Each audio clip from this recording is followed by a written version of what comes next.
तो सोचिए क्या होता है जब टेक्नोलॉजी की दुनिया अचानक से राजनीति का अखाड़ा बन जाए।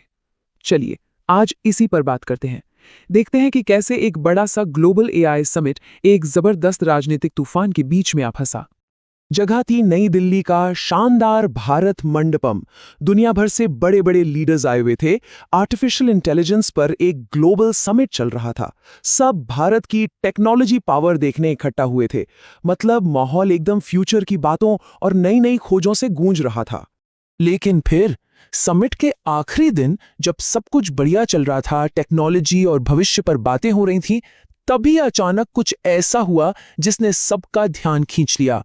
यूथ कांग्रेस के कुछ कार्यकर्ता सामने आए और उन्होंने एक ऐसा कदम उठाया कि पूरे इवेंट का रुख ही पलट गया।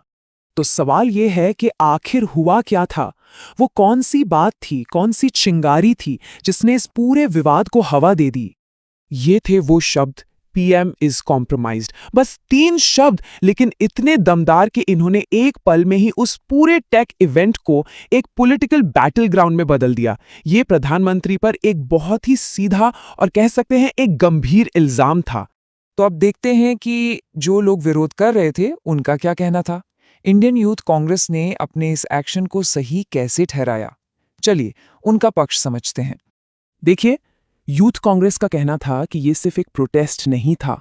उनकी नज़र में ये देश के प्रति उनकी ड्यूटी थी, उनका कर्तव्य था। उनका मानना था कि जब देश के हित दांव पर लगे हों तो कोई चुप कैसे बैठ सकता है। चुप रहना तो कोई ऑप्शन ही नहीं है। उन्होंने अपनी बात रखने के लिए कई वजहें गिनाई, जैसे कि अमेरिका के साथ जो हाल ही में ट्रेड डील हुई। उनका कहना था कि इससे भारतीय किसानों को नुकसान हो रहा है। युवाओं में बढ़ती बेरोजगारी का मुद्दा भी था, और एक बड़ा आरोप ये था कि सरकार देश से ज्यादा कॉरपोरेट हितों को तवज्जो दे रही है। उनका तर्क सीधा था कि जब पार्लियामेंट और मीडिया में उनकी बात नहीं सुनी जा रही तो फिर वो करें तो क्या करें। और तो और इंडियन यूथ कांग्रेस के जो नेशनल प्रेसिडेंट हैं, उदय भानु चिब, उन्होंने तो यहां तक कहा कि ये गुस्सा सिर्फ यूथ कांग्रेस के कार्यकर्ताओं का नहीं है, बल्कि ये देश के हर उस नौजवान की आवाज है जो आज बेरोजगार है। ठीक है, तो ये तो हुआ एक पक्ष। अब सिक्के का दूसरा पहलू भी देख लेते हैं। इस पूरे प्रोटेस्ट पर जो रूलिंग पार्टी है यानी बीजेपी, उसका रिएक्शन भी बहुत तेज और बहुत तीखा आया।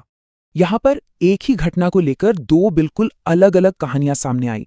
एक तरफ यूथ कांग्रेस इसे एक जरूरी विरोध बता रही थी, तो दूसरी तरफ बीजेपी ने इसे देश की छवि खराब करने की एक सोची समझी साजिश करार दिया। बीजेपी के नेशनल स्पोक्सपर्सन सम्मित पात्रा का कहना था कि ये सिर्फ एक प्रोटेस्ट नहीं है, ये भारत का नाम बदनाम करने की एक जानबूझकर की गई कोशिश है, खासकर एक ऐसे मंच पर जहां 100 से ज्यादा देश हिस्सा ले रहे हों। और बात यहीं खत्म नहीं हुई। बीजेपी ने तो आरोप को और भी बड़ा बना दिया। सम्बित पात्रा ने कहा कि ये पूरी प्लानिंग राहुल गांधी के घर पर हुई थी और उन्होंने कांग्रेस पार्टी और राहुल गांधी पर बेहद गंभीर आरोप लगाए। तो ये तो हुई पॉलिटिकल बयानबाजी, लेकिन इन सबके बीच ग्राउंड पर असल में हुआ क्या? इसके नतीजे क्या निकले? दिल्ली पुलिस ने जो बताया उसके हिसाब से ये कोई अचानक से हुआ प्रोटेस्ट नहीं था, पूरी प्लानिंग की गई थी। प्रदर्शनकारियों ने पहले इवेंट के लिए ऑनलाइन रजिस्टर किया, एंट्री के लिए क्यूआर कोड जनरेट किए और फिर अपनी प्रोटेस्ट वाली टी-शर्ट्स के ऊपर स्वेटर और जैकेट पहनकर अंदर गए। और अंदर पहुंचते ही उन्होंने वो जैकेट्स उतारी और नारेबाजी शुरू कर दी।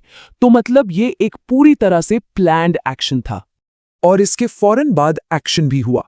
यूथ कांग्रेस के 4 बड़े नेताओं को हिरासत में ले लिया गया। इनमें नेशनल और स्टेट लेवल के ऑफिस बेयरर्स भी शामिल थे।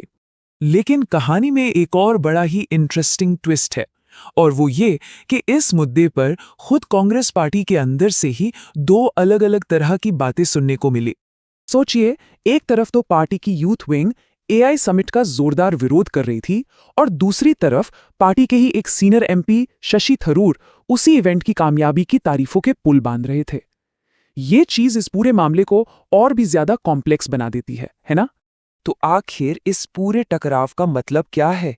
क्या ये सिर्फ एक प्रोटेस्ट था जो आया और चला गया, या फिर ये भारतीय राजनीति की किसी बड़ी सच्चाई की तरफ इशारा करता है? ये पूरी घटना एक बहुत ही बुनियादी और बड़ा सवाल हमारे सामने छोड़ जाती है कि एक ग्लोबलाइज्ड दुनिया में लोकतांत्रिक तरीके से विरोध करने का अधिकार और किसी ऐसे काम के बीच की लाइन कहाँ है जिससे देश की इमेज को इंटरनेशनल स्टेज पर नुकसान पहुंचे। ये एक ऐसी बहस है जिसकी एक पतली सी लाइन है और शायद इसका जवाब उतना सीधा और आसान नहीं है जितना हमें लगता है।